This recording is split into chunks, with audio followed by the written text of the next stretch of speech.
Batulosi Mam is Sally law is it the so different between your knowledge, know Jesus Christ, but you accept Jesus Christ. Isa afeo ngekela mai ngai iteli hina Yesu.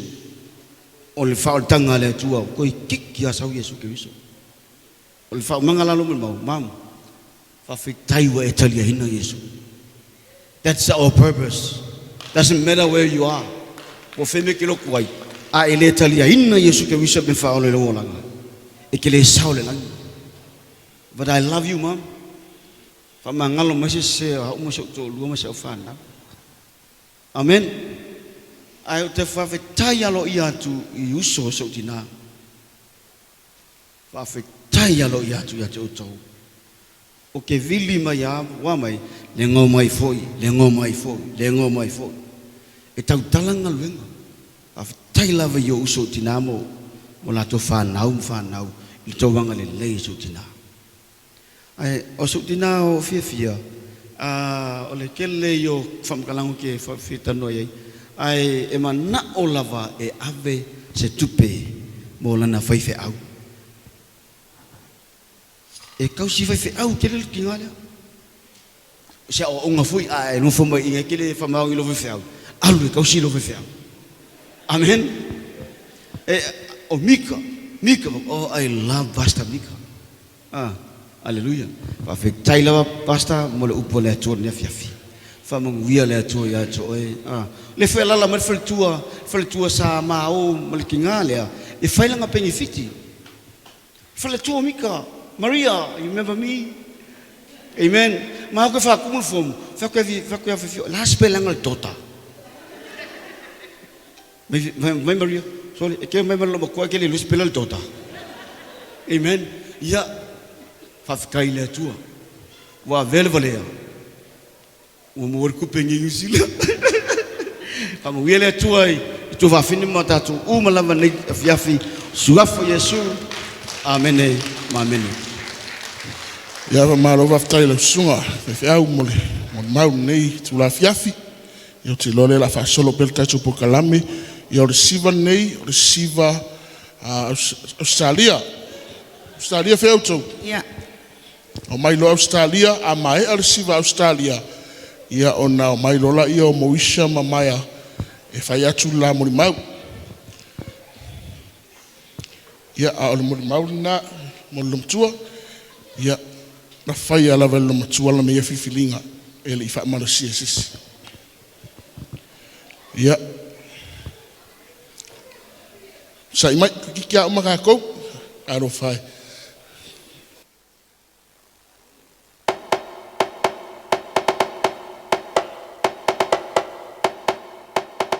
Sivala ia masisio nima pese FIAFIA ia na viinga le fa'aola tanga ua ia amai fa'awhetai Yesu I lau alofa o te pese mawha'ane e tau pea lo sili ese le mana mea oe tu mau pea oe lau pele.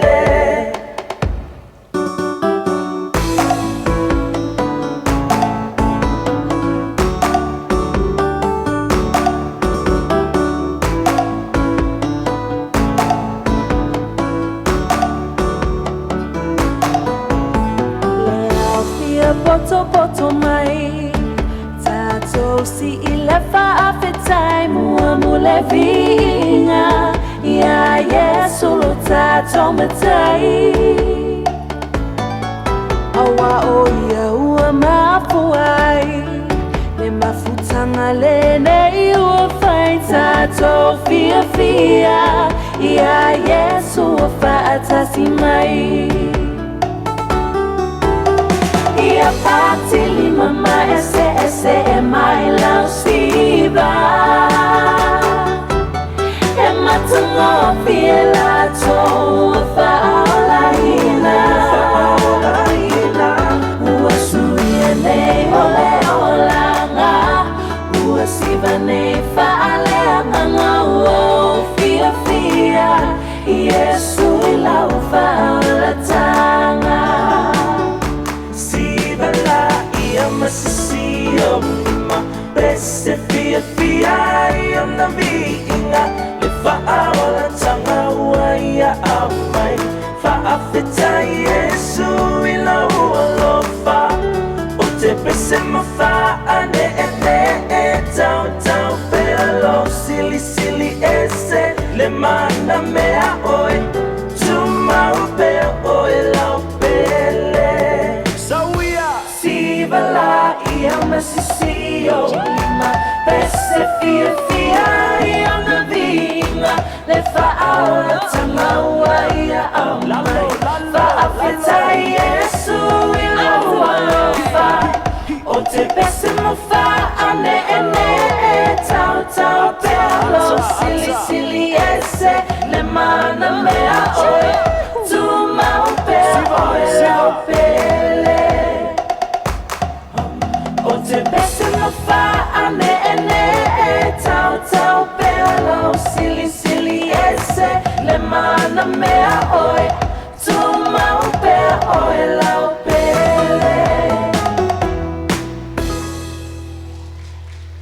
Ia mai se pati. Ia whaftai Australia mo tau sao. I raso whanau su tatu tina. Lewa non nei o mori mauri nei a Moisha. Ma mai o Moisha lea la mori maui whai masui o le grandchildren a lomatua nei. Ia ma mai o le a whai masui o great-grandchildren a le tina FIAFIA. 3 minutes. Thank you. Ia, e mua lava o na sile vi inga ma le whawhetai le atua o a mawhai ai o na aulia le nei aso whapitoa e whamanatu ai le soifua o se mātou tina o FIAFIA. Ia, o au e whai masui ma grandchildren i le tina ia FIAFIA. O loo ingoa o salama o isha fui karapari to'o. Ia, o au o le numera 5 o le whanau a le whanau o FIAFIA.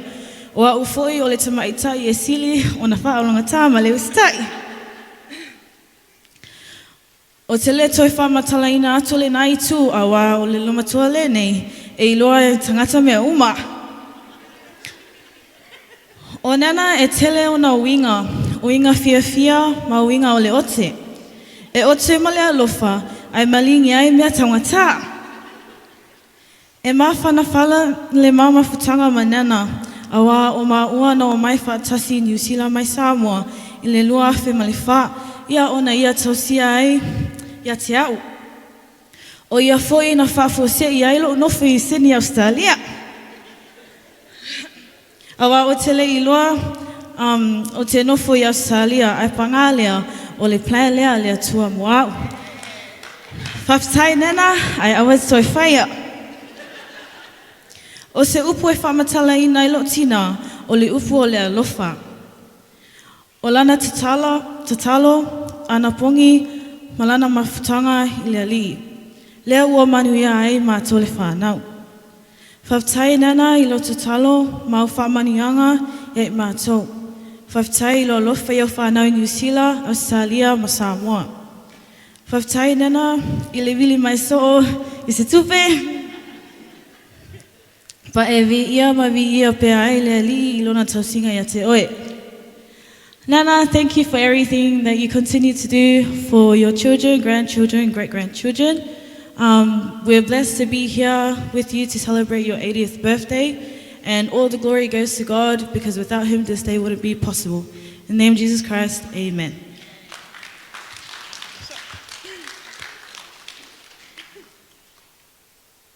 Yeah.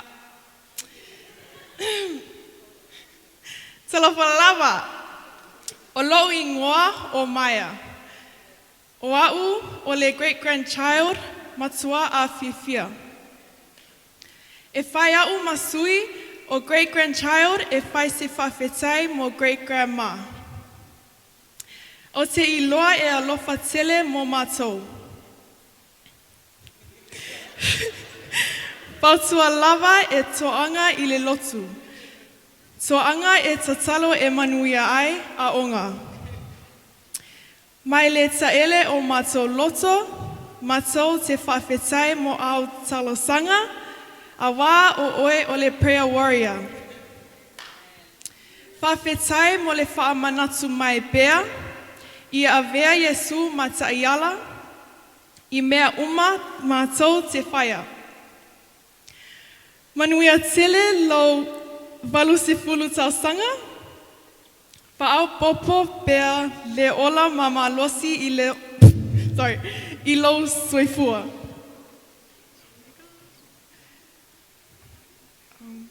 Mātou te alolofa mo oe, suafa o Yesu whawhetai.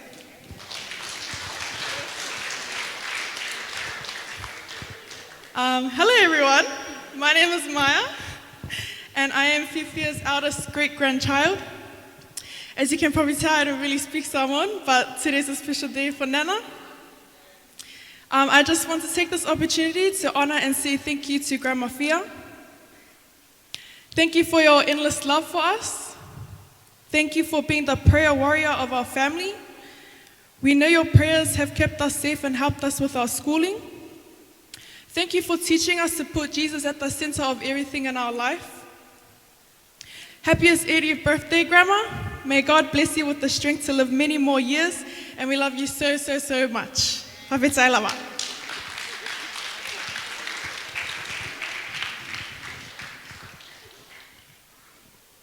Thank you, Maya. Thank you, Mauricia. This is the first time I've heard Maya speak Samoa. So well done, Maya. You did it for Grandma.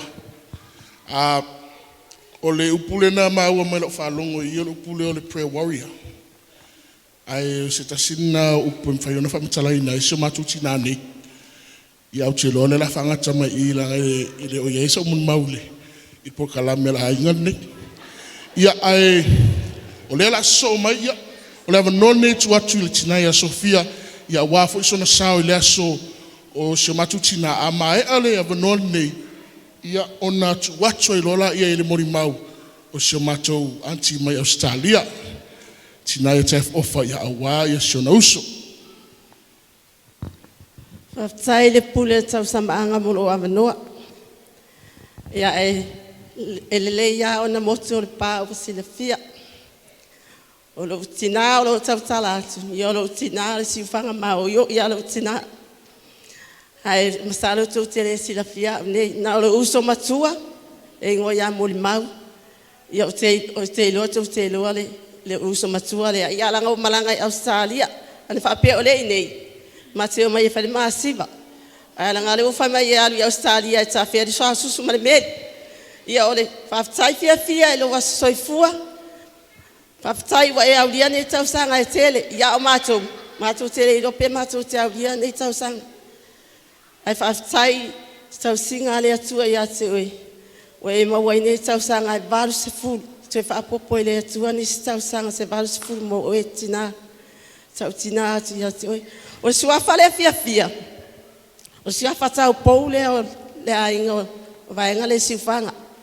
Le ingo ai ia tina le ia FIAFIA. Ia, hamania le atua ne ia Vivii. Ia le atua mea tātou si whaia. Ono suafa Yesu. Ale atau whaia tu sa SIVE alo matua. Tai lava. Ia manuia lau sasa'e.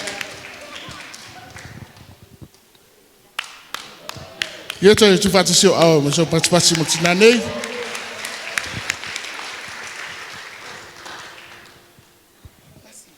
Ia o tene ti lava no.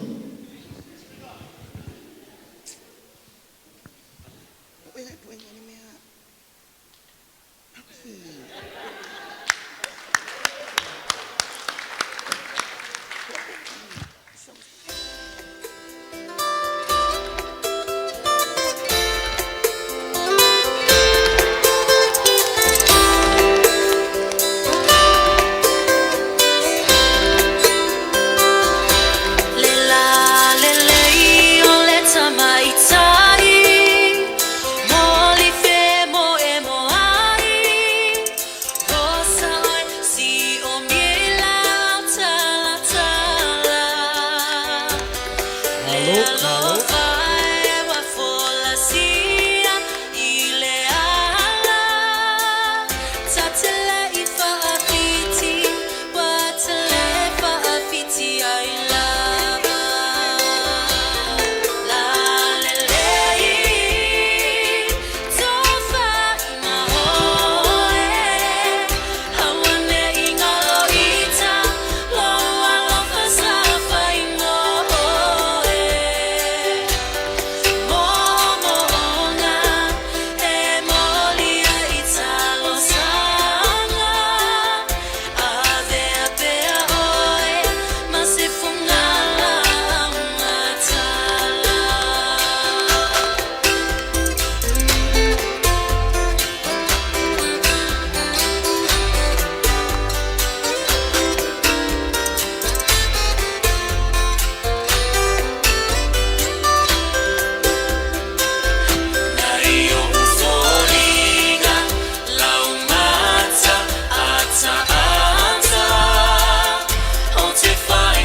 Mai so patipati, so whatele mai so patipati.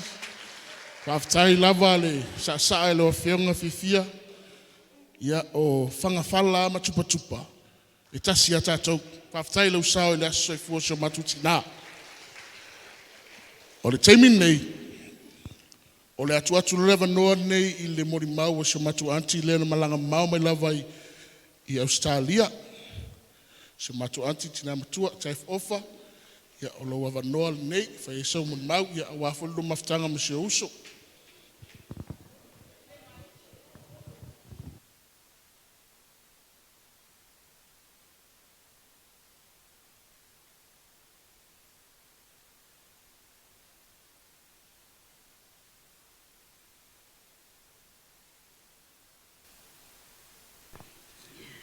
Ia, tātou whafo I lawa le bi inga malu whaftai le tua. We give praise, we worship to the Lord. We give honor, because the Lord, He do this happy day. We all together today to celebrate my sister's 80th birthday today. Because God is good. God is great because He always gives a grace, give mercy, give love, give protection, give healing, give blessing, especially salvation. So we are happy to come from all the way from Australia and to see all of you together, especially the pastors and their wives, and all our families, and my sisters, and their children, especially my sister, to celebrate his 80th birthday today.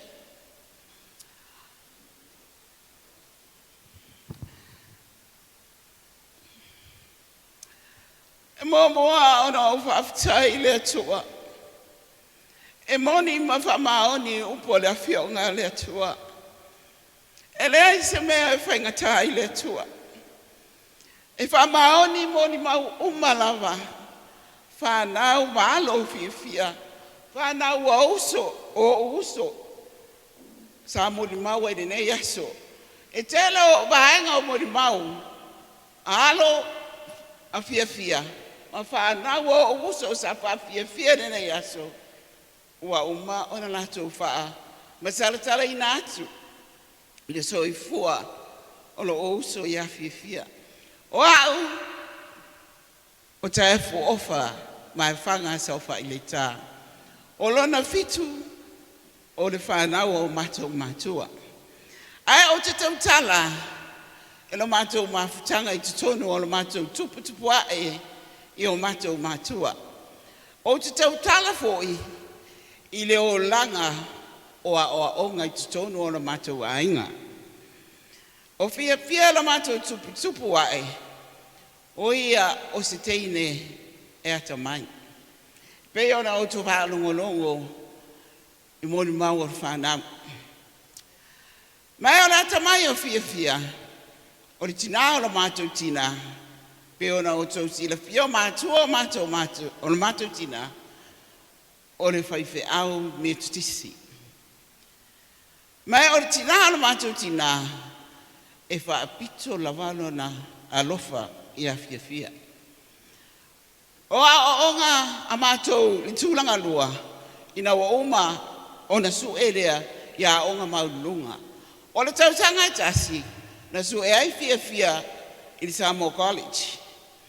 Na su ai FIAFIA I le a onga teine no fo mau a woka le a onga teine me sisi.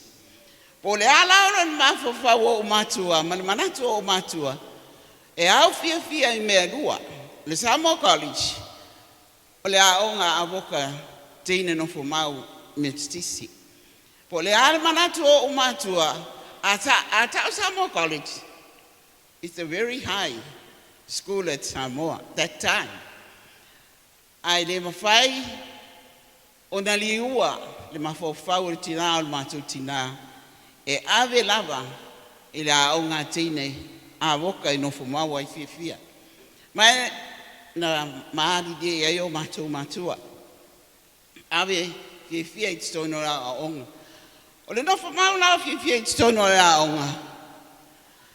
Faatasi ma le tina o mātou tina. O si tina e tumo.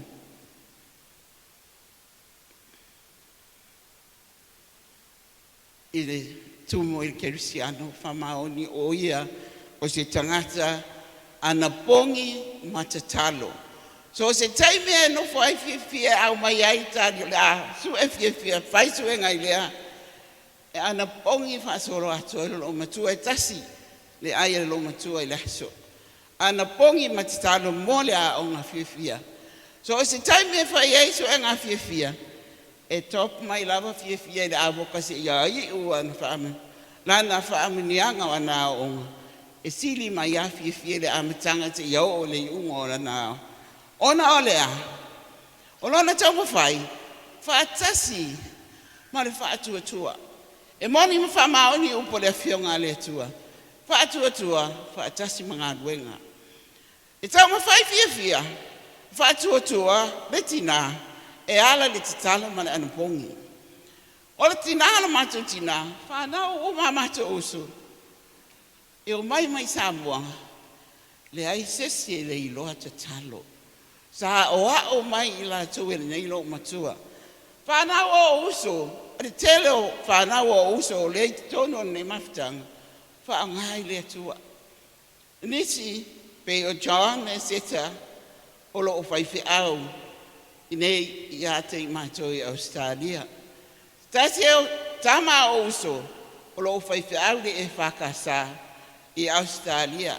Nisi o whanau o uso, o lo a whaifi au fisosoani i le sunga i a pule.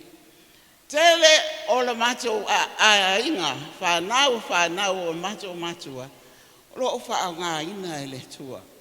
Ona o le neiti nā, o ia o se tina au auna i le atua ma le whamaoni e ala i le titalo ma le anapongi. O lea awa tupu a e fia. O lea ua muli e ia fia i ta inga tina o lo mātou tina. O a whamanuianga fo ina i tina o lo mātou tina. O le e muli mai a te mātou le whanau. O te whaftai i la oso ia fia. Ona fia o se tangata e sili ona malama i la fionga le tua. E sau fia Samoa, malama mai lava fia le ke nese se ia o whaaringa. Pe sau fia le avoka asua e le whaifia au i Samoa, whaafare latai. E sili fo i fia i le vasena ongo, vasenga ono i le suenga le whaifia au whare latai. I Amuia o fia. O nisi fo i taimi, ta te loto le anga fo i tina o lo tina. A wae e le ma, o le loma tua, le amana i ama toune e amata mai a te au i na i o soia, ma si o tua ngani la i titi. Ia e pele ai a te iela au mātutua ia. Ia lea wa wha manuia fo i a te ilato, a uia i lea. Sa mātou manuia fo i a tausi loma tua, a ele umalo na soifua. Ia fia. Whamani ale tua, ia te oile uso. Sa au whaalongo mai, ua e whaatawhanga singasi. Sa au wili mai ia te oe. Au wili oina, wa e se la tautala. Sa au tangi. Au whai atu lau whanau tēnei. O mai tātou te ana pōngi mai te talo. Te whafua se, whafua loa le tō whua uso. Nai mau tātou mafta. Awa, o whailangi, wholau ngā o uso mau tua ngane matutua. Ai pei o ia leo matua mai ate matua o tutora whana. Fia, matua te tonu o oe o te tangata. E te talo ma ana pongi, na o whai atu oe. Fia o te loa e te ana pongi whasolo atoa. Ai ba ai oe lo uso, ua e matua. Ia ana pongi tau se lua ni aso, po se tolu ni aso. O lo sila le tua, a ia e tau sami, ina ia maua se malosi mai lo tino pa. Fa au popo ai ni se aso se tele o lo soifua, ai whaafitai. Ile tua, wa ia toi whaafua, loa lo soifua, toi fua i mai, toi fua lau lelei, ia toi le uso. E ne o whai ai, ona poto mai sunga whaafia ngai ngā mo la tau wharitua, o mōli mauina e mai se le mamalu tupu mo tamali mamalu o le malaulia o uso a ainga mo o tātou mōli mauina le anga lelei le tua i lo soifua fiafia toi wha au popo atu ni te asu te tele mo lo soifua e te au auna i le tua marona fina ngalo ia ti au ta mōli maule lo uso pa manuia tele lava le tua ia te oe leo so, ia so i fua. Ono Yesu. Amen ma amen. Ia, whaftai lava, ati, moni mau. Whaftai fo ilo alofa sio matuti nā, iwa i malanga mau mai lava i Australia, ona olo alofa sio uso. Ia, ole avanoa nei, taimi nei, toi tasi ala siva le, toi, ia ona whairo la i ole moni maua fifia, ia ona wha umai lora, ia tātou wha maro lava le on sai. Girls. Ia, ole siva mun muli neo nei po, mai sau pati.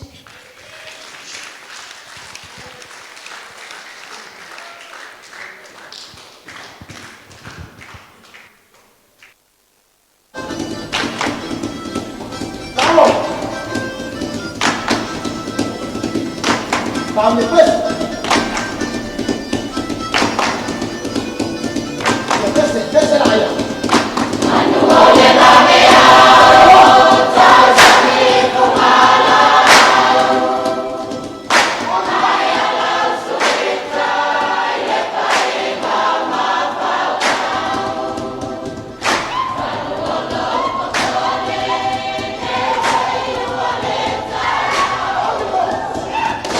Hey,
Ia, malo, tai ia te lor tau alunga I leo whawhiwhianga ni FIAFI.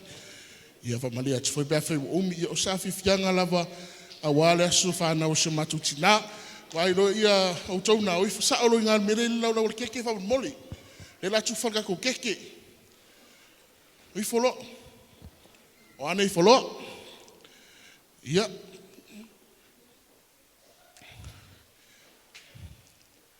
Ia wa aile keke te le anai nga ronga tonu tuspa ia. Ia ole a te a maile keke na ile tai o sauninga.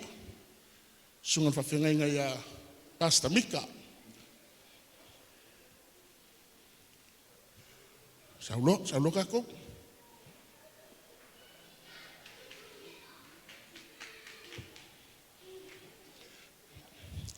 Ia wa aile si ke amaile skeke.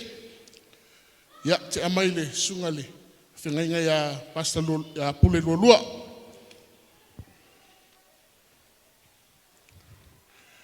Ia la te amaile skeke na ile sungal whawhengainga Veroni Futi.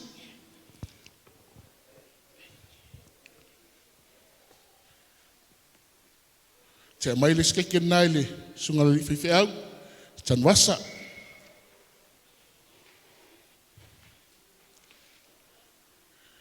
Te amaile skeke na ile sungale. Sau kako? Sau wa ile lainga lea. Sunga ya sunga whengainga ya Tawita, Tuilangi. Ke amailo le skeke na ile sungale whengainga ya Pastor Pinyata.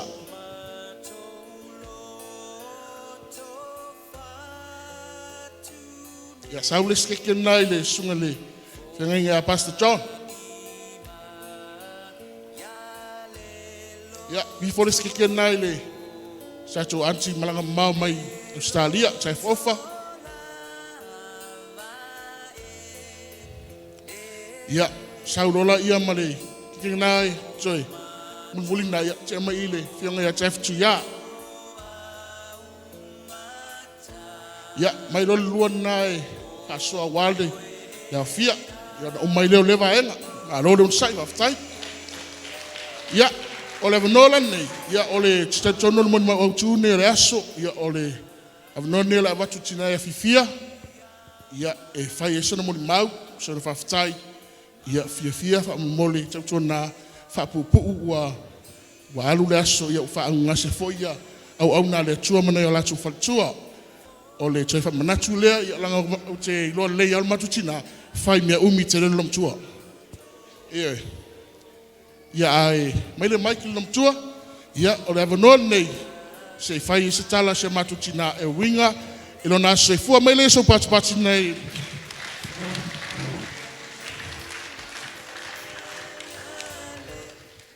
nene ia tu fatasu a vai se pati la po a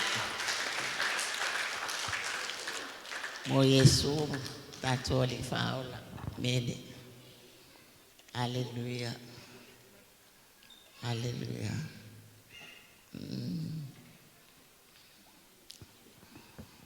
Bye bye, Tabitha. Salamu Tabitha. Lo wangangai ye e whamanu atu ia yo. O mea umafoi o te tonu ia te au. Ia whamanu atu I lona suafa Paia. O lo langona le na mo LELEI aso. O mea uma o te tonu ia te au. E whamanu atu I lo watua, lo wale o lo whaula. O au lia ine tau sanga e tele o lo o langa. Walu sifo tau sanga. Sa o manatua I lo malo sile na iei. O te le tai o se walu sifuru. Wa o te malo si. Te malo se fai fe am fai mea o te sabali foi. I lea fale o loa, ma lea fale o loa. O te le ma fau fawa. Wa atua so walu sifuru. Ai no mo mai no le fa mai. O loa loa. Ai o matua. O lea la. O mai lo le fa mai o titula so ai o matua la. O lea wa atua sa o loa. lo waris pulto sange. Pole vi inga lai fo ya ile atua lo tama, de tatu tama e tua tasi. Awa lo na alofa, e tu mau fa mai ole alofa ole atua, e tu mau. Pe le anga le tangata, pe fa le tonu le tangata. Ai tu mau le alofa ole atua. Olea e Vivii ai lo wanganga ile atua, ma o whawhetai ilo atua. Ilana tausinga ya te au. Ma ilo ulai titi. Se iau o mai fo ile nei taimi. E tau le whamatalaina fo ilo utupu wae. I to tonu ole ainga. Ai mai se fo i. O a mea umana o wa ongai. E le tau whamatalaina le alofa le atua. Aia. E le whaongaina lo upoto. O te ofisa ai po te alua i se si atu langa mawalunga. Ai whaonga o poto o te alua e whaile ainga. O le mea nana o whaanoa noa ia. O na o lo poto. Ai e whaonga ai le atua o te nofo le ai. No nofo le ai. No polonga i Samoa e whaile ainga i Samoa. Ai i lo o talitonunga. O te nofo i Samoa. Ai i le alofo le atua ia tea. I mea umane o te whaia i Samoa. Le nofo mai o tua ngane. Whanau fo ia a si o ainga i Samoa. Na mato ngānu nue whātasi. O e wha mua mua le atua. E wha mua mua whaiwhe au. I loto, i so se taimi. O a mea uma e whaia le kanesia. E le whaafiti. E tau ma whai, ia whai le mea sili. E foi whai mai lau whanau o a oi. E whaafori a pe o a oi interfia. E mana oi whai le mea lea ai le ai. E wha mua mua tangata o le atua. Ma tangata ese o lodo nofu titono o le nuu ai. E tausi ma lo lofa wha maoni ai. O le ala. Wa umanga ngai ngai Samoa o tele mana o sa New Zealand ai no sa we asi bai le tama le ai o sola mai nei no fono foi tamai ai te o sa o mama o la fana o te no fo ai sa o le boli ma o le fai fe au de tan na au mai o le atua se suilo o la amini o te nganue o te fai a me lelei me asili. Ai a o wita i lau whanau po le matu ai.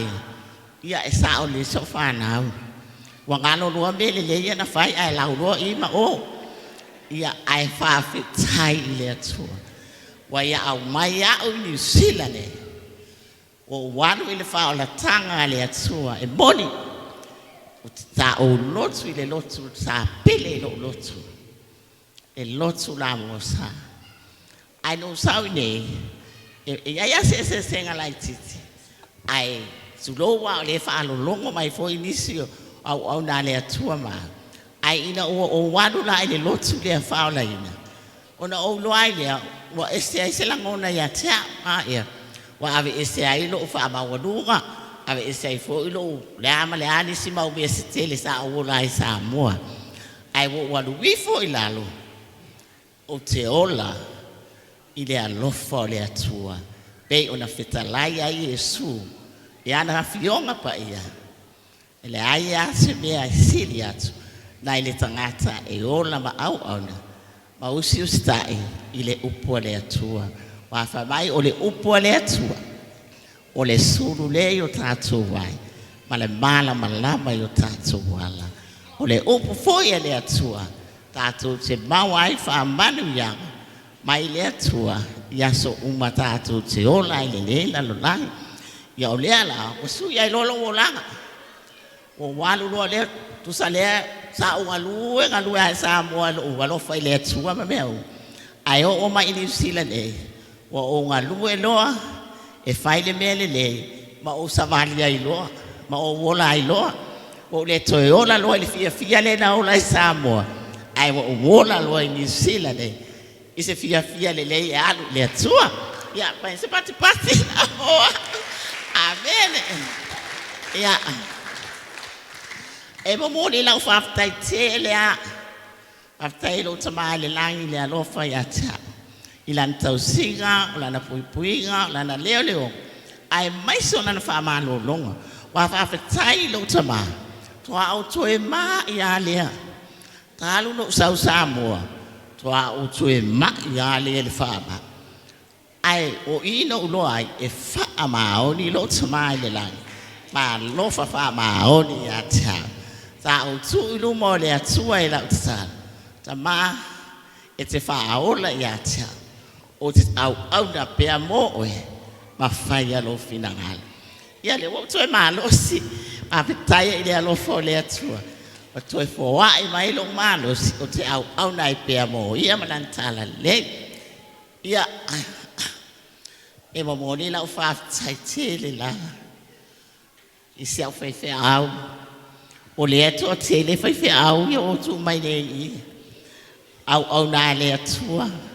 Sa au na mua ia pule lua lo su mai nei sunga ia pule lua fa fitai lo loto o ina sui ai lo o langa tuai se o langa fo ia pule lua I tono o lana I kalesia sa o nga lue ai mari fia awa o se au na e loto maula lo ma lo fa maoni fa tasi maletina o nga luenga ai whaafitai le atua pule, ia uma fo I sa lua, whaia moa.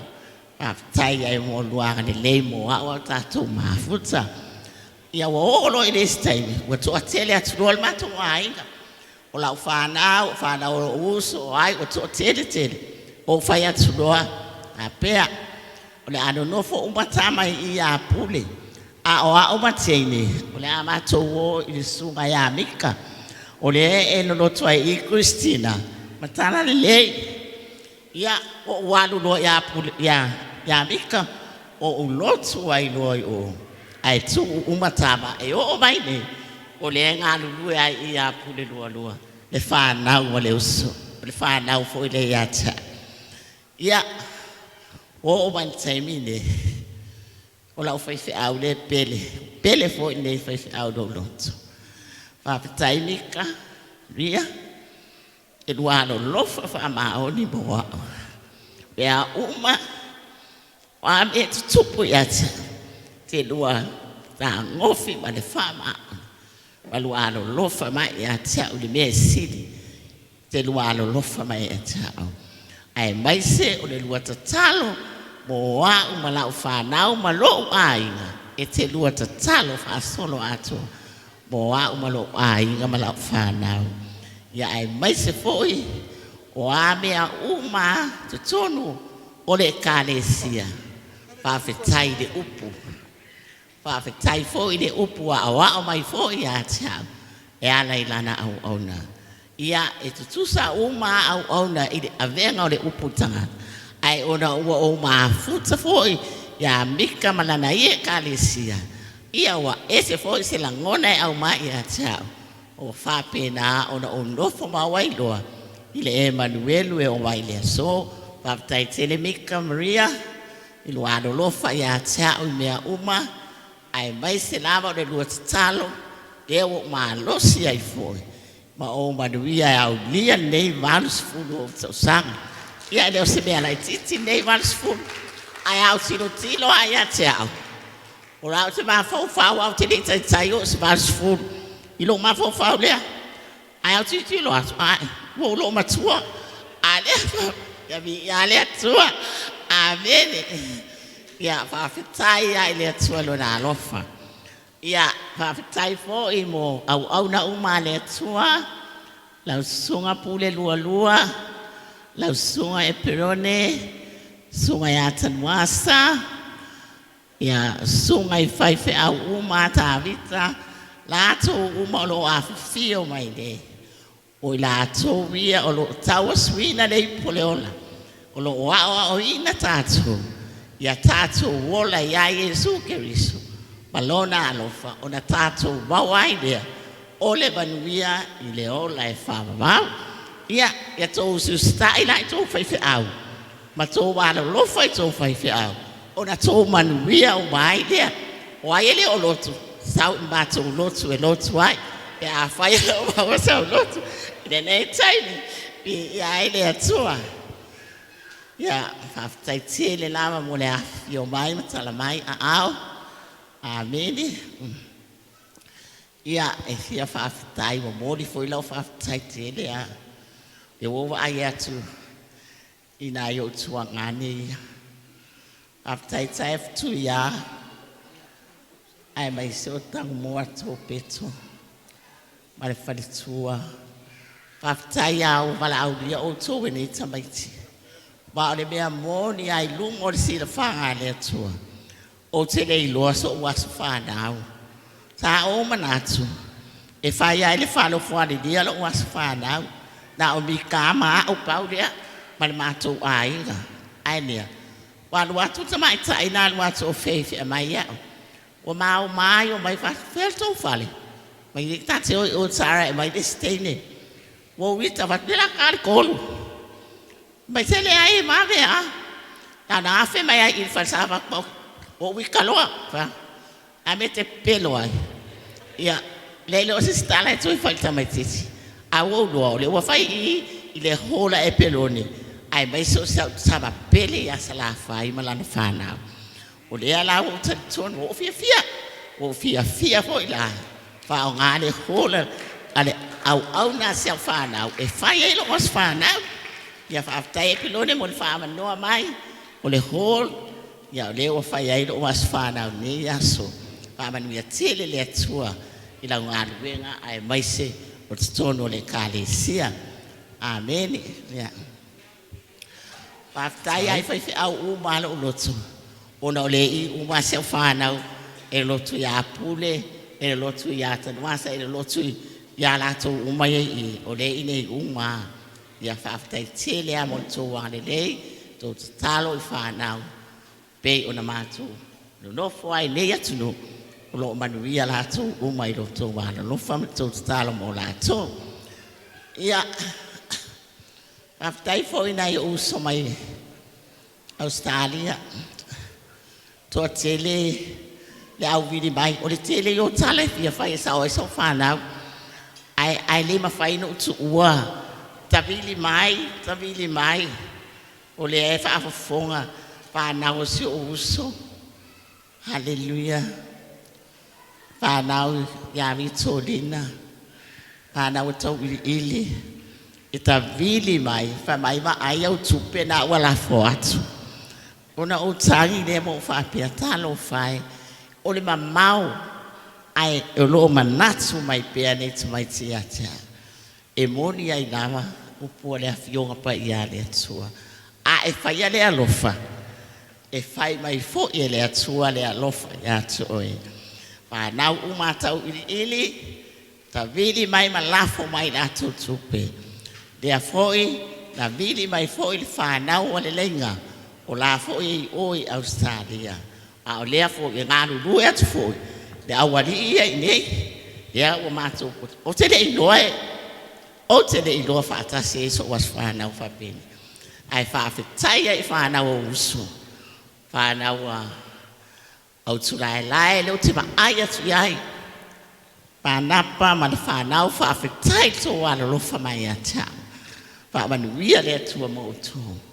Whanau a le leinga. Whaafetai tae wha le tia ma o tō uma whaalaina ma teine o. Whaafetai le tō wala lofa mai ata. Whaafetai mo whanau uma lama a uso. O lo wala lofa mai ata. Ia le atua.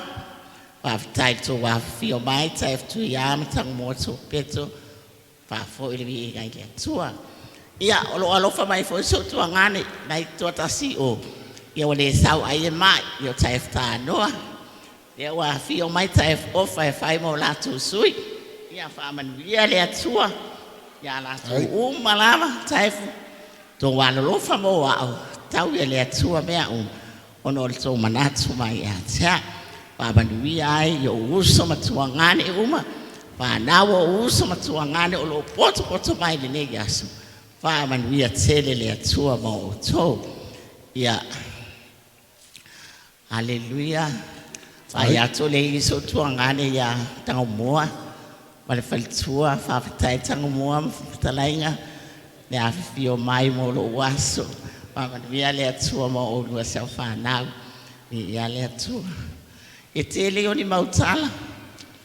Wa o le toa tele o ni tangata. E alolofa ia taita. Ai api a le taua fo i wale mana ia le tawhaafa.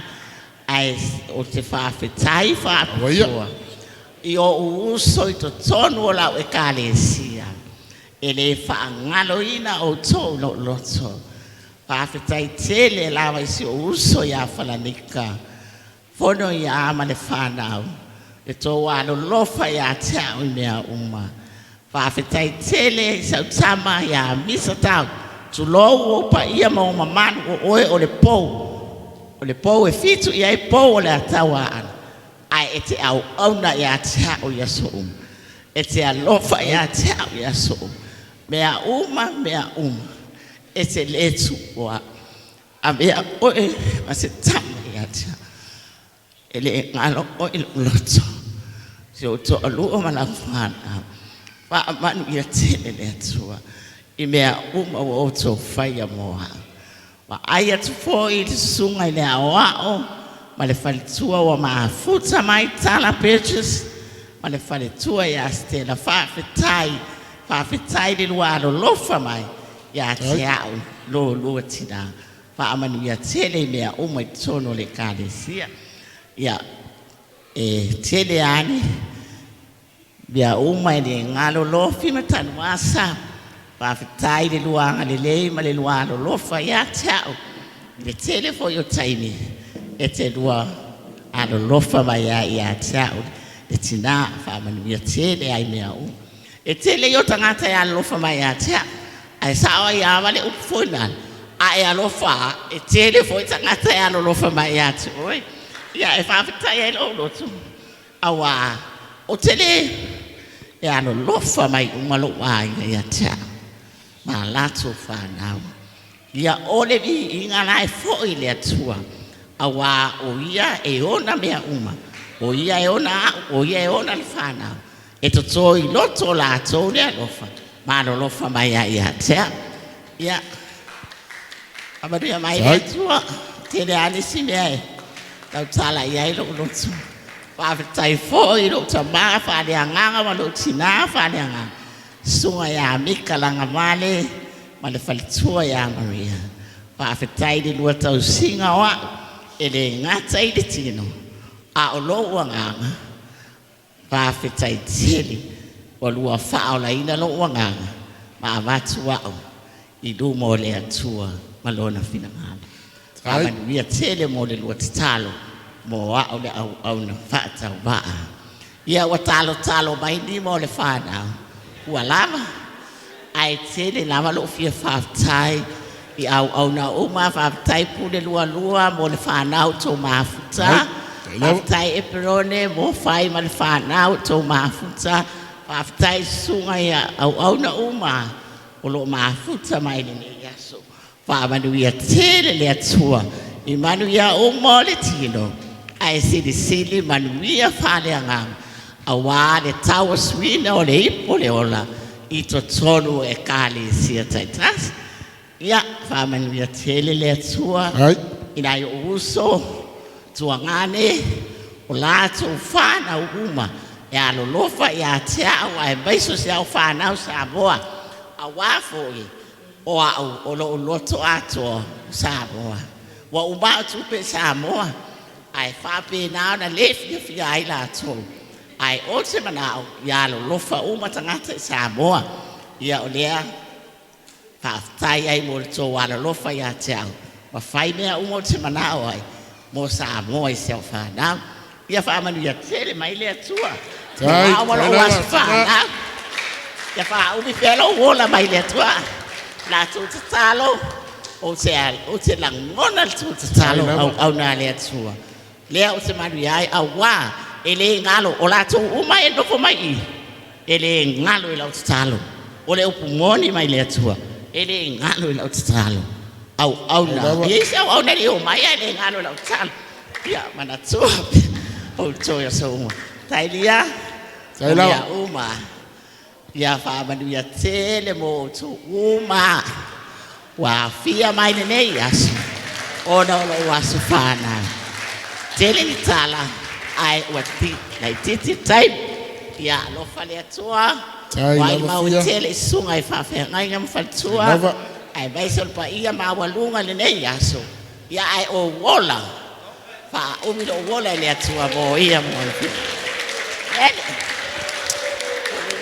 kalo mai ya fa ftai lava o tina tua mo mau fa malulu tua wale lava taimi wa tia oi wa ave mo mau vai ngai mo bola taimi ya ai fa ftai tele mo mau taimi mo bola wo fa longo oi admit lo matua ona ia na mau COVID awa tele na matu fa ya tulum tua o oi wa ela ver COVID ono a unga na COVID ele tai tali mai lum tua o ia wala ver COVID if you for ver tulum tua ta tua fa lo test matu te mochi no wa ela ver COVID ai le tai ya fa mai lum tua o nga ia wala ver a le ke ilo fa longo o tau chino lum tua sala ver COVID ai te lo e fa fa tai le tua ilana fa malo longa tina pe no fa yatu tau matele e te pe tua mile ala sodne tau mate a o le fa malo longa le tua tina le o mafu no tatu fa pe nei fa fa tai le ma fa yo no mo 7 no ave fa mai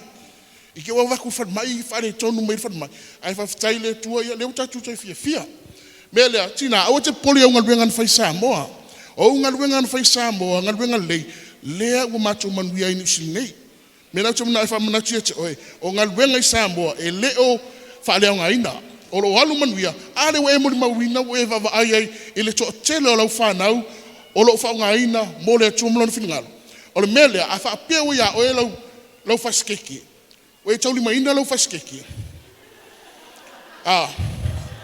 ya le ai ya a fai fo ngau umang tau mafalo fa skeki ia ngalo ata mai se fa manuia matu keki o le mele o le la fa manuia le keki le so fo so matu tina ia le la fa manuia MC se fai fo so vaenga ia o mele ia manuia tele la valo so fo fifia pa manuia le tua ia manuia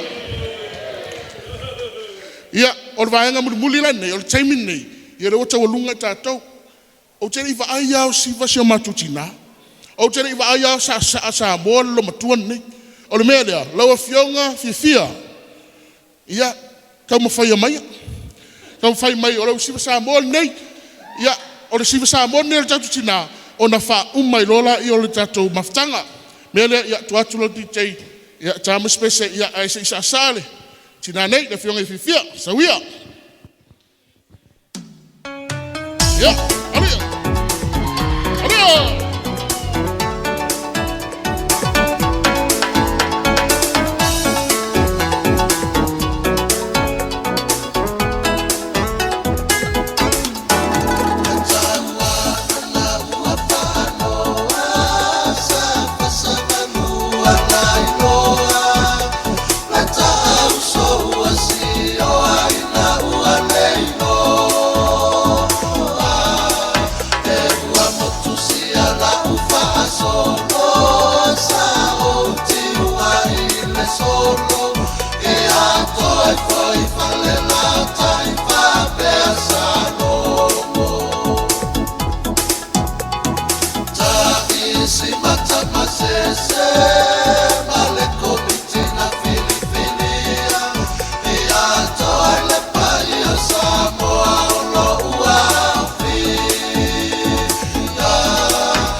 Aftai.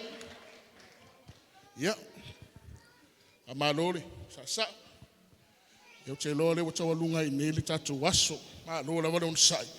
Ia o lewa tatu o mai fo si. Ui fa moi moi. Tu mana tu lewa I fo manga le. O fel tau tai mats pala pala. Ile tanoa fa lele male. La fulfonga fo nei tu la le fiafi. Apele ia maponi yala I tia longo fa lele nga man ula. To ai fale maule fala no fola li fa sa wale tulunga. E tu sai male ni fiafi. Ta tu mai ta sia. Ai na o to e fono fa I lava fa lo fono I le fa fitai al nei tu le ainga. Mole to il matu nga fa fitai. Ia ta tu umalavu wa fia le nei tu la le fiafi. Wa mafai ona awai mai muri mawina. Le aso fa bitosho matu tina. Fa fitai fo I moe na saunia ai tema. Fa fianga mo le aso si matu tina fa fitai. Fa fitai tele o meu fa nganga oina. Matu si fa fitai fo ia ile auso ye inga lue tu nei tu. Tu sai fo I male DJ, male media, mo le latu ngalwenga.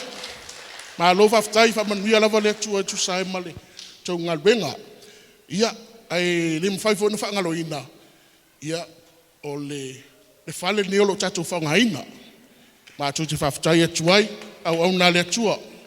La sunga fa fenga Roni fa fitai ono lo loto fo I tala mai mo mato. Ia mo fai no mato fa ngaina le nei man mal ia o nau to fa fonga ile mori mau se matu tina. E tasia le vaenga o te fa atu saina le matu tina. O te fa atu saina le matu tina o le la au mafala. Ie. O le la au mafala mato te maluai mai tele o whaingata. O le fa atu saina le o se matu tina. O ia o le la au mafala mato te maluai mai le mutintinge la.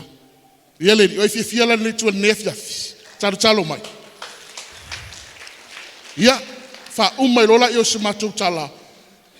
Tu atu leva noa nei I le sunga I le heli fifi au tanvasa. Ia e saunia se talo. Ia e fa mai ai loa ma fa ta apel tatu maftanga ma faro lava. Fa ftai tele lava. Ma le ia pe tatu tu lai. Ia fa lo au o leva nei. Sa fai. Tai le tua le nei fiafi. Tato pese o fai uilailia. Lo uanganga fa manu mafafetai ile atua mai le vavau na te uma oe si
Watu ya Yehova analeatina Yehova le neaso ngalu lufua tato analele leo Yehova mata ala fua lava leo pamanuina lo nanga le nei lo na lofa mai le taiao se yo mai le nei fiaf Se o malia mata, o malia talinga, o malia whalongo, o malia le loto I me lelei. Wa e sauni e moi ana e pre-planning ana e whamoe moe.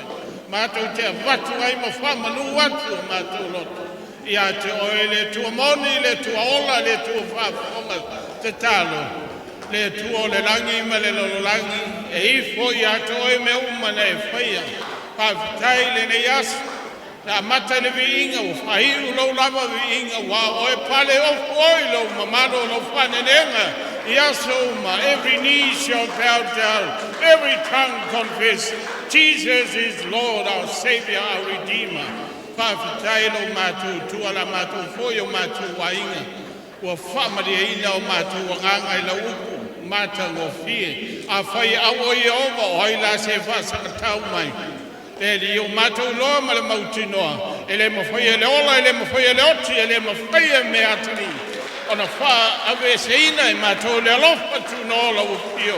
Mātou whalongo I mori mau mātou o pie. Oka se atua I nā alofa. Toi a mailo wa whawhine mai nei wha mai matinga. O mei o longa lunga le lalolangi. Ai peita e whaingo fie me umalawa ia te oilo mātou tua. Walo e kia ina I mātou. E te lewa vai e se ina I mātou. Mai le alofa tu nola o pio. Pawhitai ni FIAFIA la mātou tā ape ma le loto FIAFIA. Wa wai whamari e ina I mātou nā oe lava I mari ai o mātou loto I me lelei. Pawhitai le tua I ainga na lua. Pawhitai usu ma tō whawhine o wauna whai malanga mai o Stadia me fo New Zealand nei. Nei me uma na e whaia mai saunia nei me uma e whetalai wala watu I atu oi. Ona e tari mai le, whaari mai me te tele lava ma le matau tia. Mātou tele mana malama, mātou tele I loa. O me ia na e saunia le tua, o mori atu ai le viinga.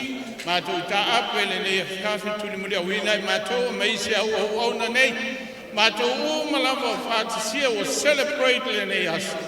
I o malo mātou mautinoa. E ielo mātou wha, moi le ola e wha Ia whapenana tuina atu o mātou wala I atu o wala I lelei e tonu e mātou mo fie. Tai ina I mātou I telo whainga tāole nei o langa le mātou savalia.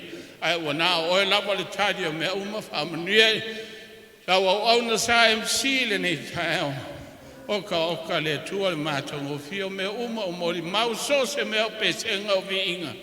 Ele ngā te leo le mori mau tāua le tina. E ona le ne yasu Emmanuel fa moe moe fo whanga toi fo I atu I la toi o tunu mamau mātou nofo le ne tunu mātou whalongolonga ma teitla o fionga po ia I o mātou o langa ina I ola ai ola tulu I ola nana ma ola hu auna I atu oe ono lo suafa I sufa mnuia la auna ona le ne whale po le ne malu lo mātou whao ngaina moni a whaia le atinae o Iova ngalu lo e fua a whaia le leo o Iova e mata ala fua I mātou whamunia lau whaunga mana. Ia I mātou mo a tae au I o viinga. Ia mamalu mai e pa ia mea uma lau whaatasi mai. Ia manuia le whainga malanga toi fōi atu I Australia mātou no mamau. A le viinga e fōi tu mau I atoi. Ono lo swafa Yesu and every says Amen. Amen. Hallelujah. Thank you, Lord.